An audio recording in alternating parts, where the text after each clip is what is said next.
Supreme कोर्टामध्ये मराठा आरक्षणासंदर्भात क्युरिटी petition जी प्रलंबित होती, न्यायालयाच्या वतीने एक आदेश देण्यात आला की याची सुनावणी, याचा निकाल 11 सप्टेंबर रोजी ठेवण्यात येईल।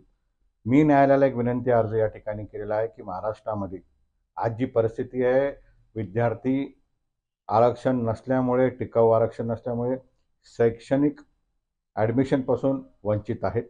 आपण याचा विचार करावा व ही सुनावणी सप्टेंबरच्या अगोदर घ्यावी। याचे दोन कारण आहेत। एक, मागच्या 6 महिन्यामध्ये मराठा समाजाला काय मिळालं, तर माझ्या मते मराठा समाजाला ठोस असं कुठलंही पाऊल सरकारच्या वतीने आरक्षणाबाबत मिळालेले नाही। या पलीकडे आमच्या अनेक आत्महत्या झाल्या। सगळ्या सोयऱ्याची मागणी आम्ही केली।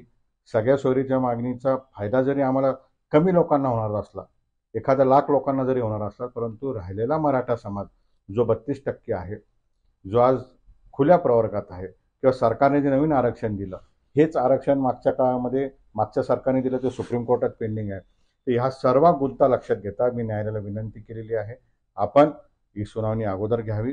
मी महाराष्ट्र सरकारला विनंती करतो, आठवण करून देऊ इच्छितो, ज्या ज्या पद्धतीने आपण सरकार आणण्यासाठी, सरकार टिकवण्यासाठी, पक्ष संघटना मिळवण्यासाठी सुप्रीम कोर्टामध्ये जे जसं जसं मांडता आलं तसं तसं केलं, तसंच मराठा आरक्षणासाठी करावं अशी मी त्यांना विनंती करतो। आणि मला पूर्ण विश्वास आहे ही सुनावणी अगोदर घेण्यात येईल आणि निश्चित आम्हाला न्याय मिळेल।